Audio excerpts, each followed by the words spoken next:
Hey guys, what's going on? It's Jason and I'm back with another video for the Fitness Faction.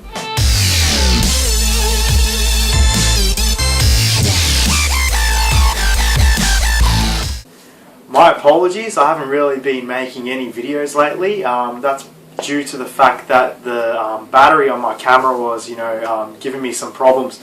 So I had to order a new one, and yeah, it just came a couple of days ago. So I've been out of action for a bit. My apologies, but I'm really happy to get the ball rolling again and to start pumping out videos. Also, another thing I wanted to show you guys, I got a new camera. It's a Sony Action Cam, so I'll be hoping to use this at the gym and for other things. So yeah, hopefully I can get some awesome footage with this, mounting it in cool places and stuff like that. Can't wait to start using it. Alright, so for today's video I wanted to talk to you guys about how to create a good training program. So as you may or may not know, your training program is one of the key factors that is going to determine whether or not you achieve your fitness goals, whether you want to build muscle, strength, lose weight, whatever it is. The first thing I wanted to talk about is choosing your goals. Okay, so what do you want to achieve when you're training? Do you want to build strength? Do you want to build size? Do you want a hybrid approach? Do you want to do both? So this is going to play a big role in determining how you structure your training program. So unless you have a specific goal as in strength or size, like if you're just looking to keep fit, I recommend taking the hybrid approach and train for both strength and size at the same time. Actually, I would recommend this 90% of the time, because who wants to be big but not strong? Like, it just makes more sense to train for strength as well as size. Like, I don't really see the benefit of just training for size only. If you want to train for strength only, that's cool as well, but you're probably going to need some assistance work to help out with your strength anyway. So once you've determined what sort of goal you want to achieve from your training program, you can then begin planning and creating it. So the first thing I'd like you to consider is balance and symmetry. So you want to train all parts of your body equally. You don't want to, focus only on upper body, for example, and neglect your legs, or, just build a really big chest without building a big back. You want to make sure that you're working everything evenly. So, like, when you do your pushing exercises, you also want to be doing your pulling exercises as well, so that not only you work your chest and your triceps, but you're also working your back and your biceps. Same with legs. You want to also dedicate some time to legs. This is what's going to prevent injury. Muscle imbalances are probably the biggest cause of injury out there, because people will often train their chest to get really big while neglecting their back. And then when they go to, like, for example, bench press, their rear delts aren't strong enough to support, like, the heavy weight that they're bench pressing. So it's important to ensure that you're working your body evenly. And also for looks, no one wants someone with, like, a big upper body and no legs. What's the point of that? So it's important that you train all parts equally. So don't just go into the gym and do like 50 sets of bench press or whatever, for example. You want to make sure that you're training everything equally, so not only for looks but also to prevent injury. That being said, you also want to focus on your weak points. So if you have like really weak triceps, for example, you might want to give them a bit more time just to help them come up. Or if you have really weak shoulders, you might want to dedicate just a little bit more time to help, speed up their development so that your whole body is growing as one. You don't want to be growing like a really big chest and really big arms. You want it to all grow in one go, like in unison. So just keep that in mind. So choose your exercises wisely, balance everything out. So for all your pushing, you also want to be doing pulling. You want to be focusing on legs. So I recommend dedicating at least one day to legs, one day to all your pushing exercises, and one day to all your pulling exercises. That's a pretty good way to split it up, and yeah, and it'll make sure that you're you're building a well-balanced physique. Another thing to consider, you also want to focus on your compound movements. So this being said, you want to ensure that you include the 4 big lifts, and these are the squat, the deadlift, the overhead press, and the bench press. I would never create a training program without either one of those 4 lifts. You know, they are essential. You know, not only do they help pack on mass, they build strength, and the most important thing, they also build those stabilization muscles, you know. So when you're doing a squat, for example, you're not only working your legs, you're also working your core, you know, all the little muscles inside your legs that go towards stabilizing the body, etc. So, and yeah, you want to be using free weights all the time. So don't use, not all the time, like as much as possible. So especially on these 4 lifts, so the squat, deadlift, overhead press and bench, you want to be using free weights. Don't use the Smith machine, don't use any other machine. This is purely because of those stabilization muscles. You know, you want to be building not only your superficial muscles, but also those little muscles inside that help you, you know, stabilize a weight. And this is what's also going to prevent injury. You know, a lot of people will get, some people will get really strong on doing a Smith machine bench press, but then when they go to do an actual bench press, those stabilization muscles haven't been developed and they cannot support the weight. So things such as like dislocating a shoulder or having elbow and wrist problems can occur because they've been training all the time on a machine, and then when it comes to, you know, stabilizing a heavy weight freely, they can't do it. So make sure you're sticking to those focusing on compound movements and with free weights. Now, I'm not saying you can't use machines or you can't do isolation. You can use isolation and machines to bring up those weak parts of your body. So, like if you have, for example, weak triceps, you might want to do some tricep extensions or like the French press or something. You can use isolation, but the main focus of your program should be compound movements. This is what's going to build your size and your strength. So just keep that in mind when creating a program. So you also want to consider your rep ranges and your rest times. So if you're trying to build strength, you want to keep the reps really low. So normally 5 reps and under, and you want to do more sets. So you might do 5 sets of 5 on the bench press, or or 6 sets of 3, or something like that.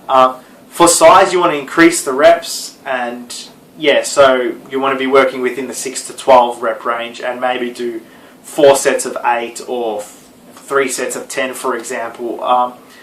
Also, your rest intervals, that is your rest in between sets, you want it to be lower for building size and higher for building strength.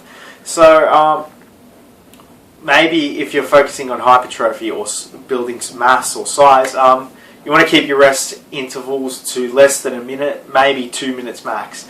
If you're trying to build strength, on the other hand, you want to keep your rest between sets maybe 2 minutes and above, because this is purely because when you're training for strength, you're taxing your central nervous system, and this can take a little while to recover. So in between sets, you want to give your body as much chance as you can to allow it to recover. When talking about recovery as well, it's not only in between sets that you want to focus on recovery, but also in between workouts. So you want to design your schedule throughout the week to allow your body to get rest. So you don't want to clump your workouts all in like one part of the week, for example, Monday, Tuesday, Wednesday.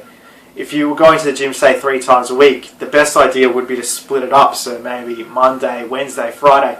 That way you get at least a day's rest in between. I'm not really a fan of doing, huge workout programs where you're going to the gym like 6 times a week.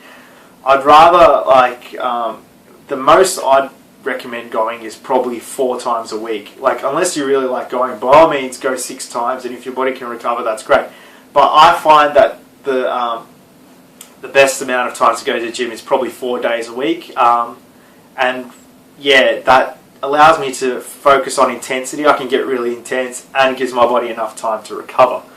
So I'm going to show you an example of what I'm currently doing at the gym and my current training program, and hopefully this will make things a lot clearer as to understanding some of the points I've covered already. So let me grab my whiteboard and I'll show you.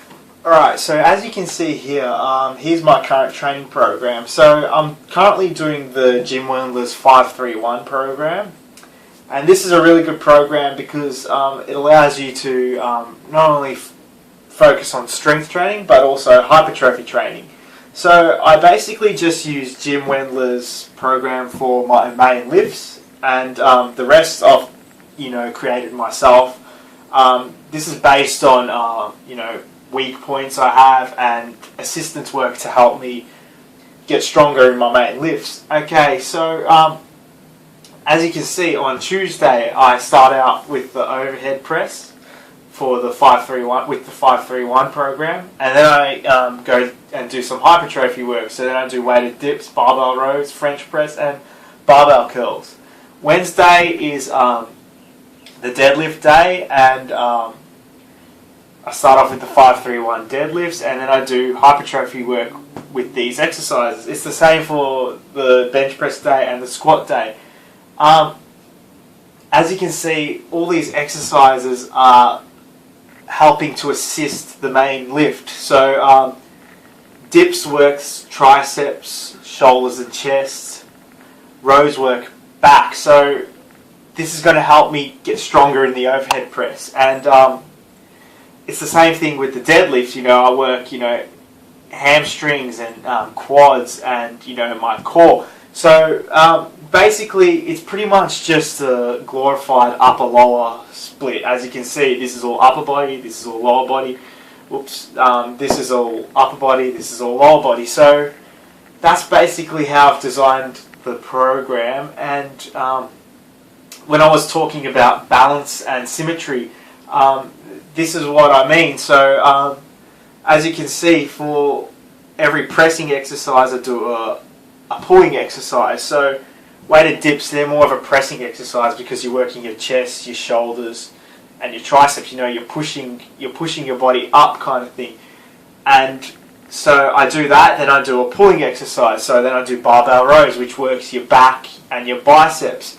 So it's the same thing with my arms. So I do French press, which is basically a tricep workout, and then I do barbell curls, which is focusing on my biceps. For my lower days, I do hack squats, which focuses more on my quads, and then I do hamstring curls, which is more my hamstrings. And it's the same with these, with bench press day and squat day. So I do incline press, which is a pressing exercise, and then I do weighted pull-ups, which is a pulling exercise. Tricep extensions, a tricep exercise, and hammer curls, which is a biceps exercise. Same thing here, I do good mornings, which is hamstrings and glutes, and then I do lunges, which focuses mainly quads, and then I do core work. I add the core work because having a strong core is going to help me get stronger in all these lifts. So I add it because it's part of my goals. My objective is basically to get stronger in all four of the main lifts, so I created my program to help assist that. I also want to put on some size. So as you can see, I've added my assistance work and I've used high rep ranges.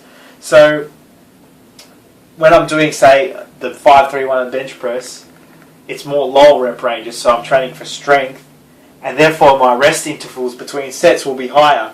When I come and do incline press, weighted pull-ups, tricep extensions, and hammer curls, I lower the rest to maybe about a minute between each set, and I increase the reps. So as you can see, this is a hybrid approach, and this is what I'd recommend everyone to do something like this, because I've been putting on size and strength, and I've never felt better. I don't have a sore back. I don't have niggling injuries like sore wrists or sore elbows. My shoulders are fine. I'm lifting heavy. I'm getting bigger, and I'm fit, healthy, and mobile. So yeah, I'd recommend a program like this for most people, no matter what your goal is.